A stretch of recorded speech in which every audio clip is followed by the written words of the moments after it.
Thinking about becoming a digital nomad, but you don't really know where to start? I'm Melissa Giroux, the founder of Nomad Life 101, and in this video, I'll show you how you can become a digital nomad or online entrepreneur with no skills and no experience. Before we start, make sure to hit the subscribe button if you want to watch more videos like this. This channel is all about becoming an online entrepreneur, even if you don't know where to start. First, let's start with the basics. What exactly is a digital nomad? In simple words, a digital nomad is someone who works remotely from anywhere. To get started as an online entrepreneur and digital nomad, you need an idea and skills. If you don't have skills yet, it doesn't matter. You can learn them as you go. There are three main ways to become a digital nomad. Find a remote job, freelance, or start your own project. So let's take a look at them in more details. If you don't have any experience online, finding a remote position might be the easiest thing to do. If you already have a job, you could even ask your boss to work remotely. If not, you could apply for remote jobs.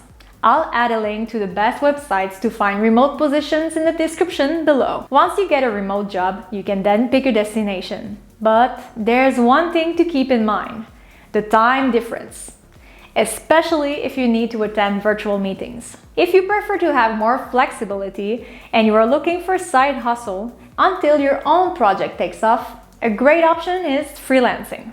A freelancer is basically someone who works for themselves and who can pick up contracts for companies they want to work for. They're not considered employees, but contractors, which gives them more freedom. Freelancing is a great way to learn new skills.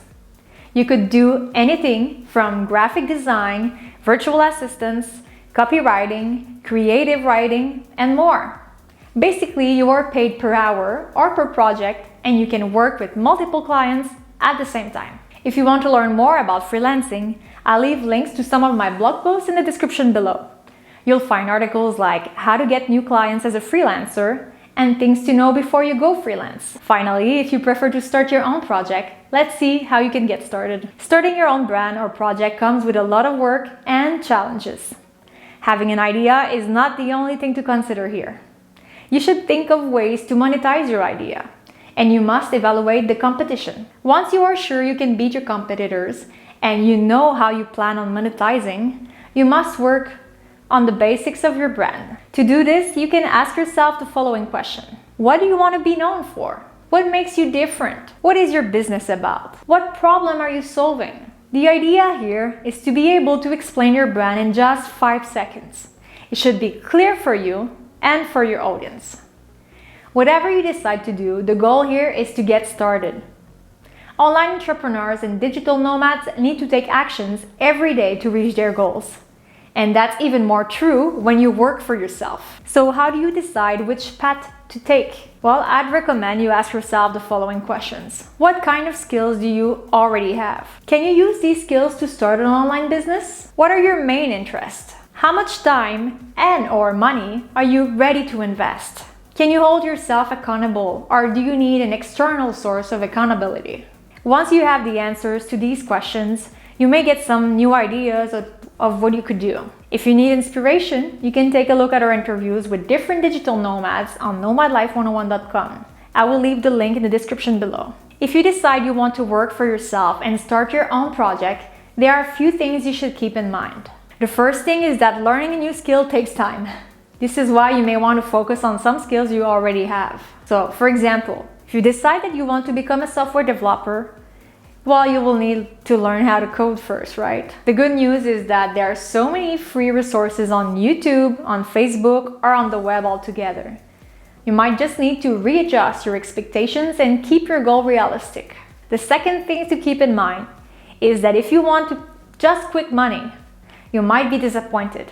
It takes a lot of time to build a brand or a passive income stream. You could be working for months before you see the money coming in. This is why many people decide to work remotely for a company instead, or they just freelance until their own personal project takes off. By the way, this is also what I did. I freelanced for several years until I could earn a full-time income from my websites.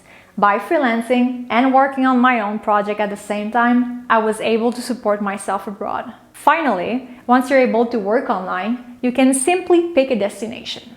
You should try to pick a place where the cost of living is cheap and the internet reliable. Ideally, you would also take a place with a great digital nomad community so you can network and make friends abroad. Before you go, make sure to have enough savings to support yourself, especially if you're planning on working on your own project or if you're freelancing, because it can take up to 6 to 12 months before someone can earn a living online. It can take even longer if you need to learn new skills. Let me know what kind of digital nomad jobs you're after in the comments below, and give this video a thumbs up. If you wish to learn more about the digital nomad lifestyle, check out the other videos or head to nomadlife101.com. That's it for now. I'll see you in the next video.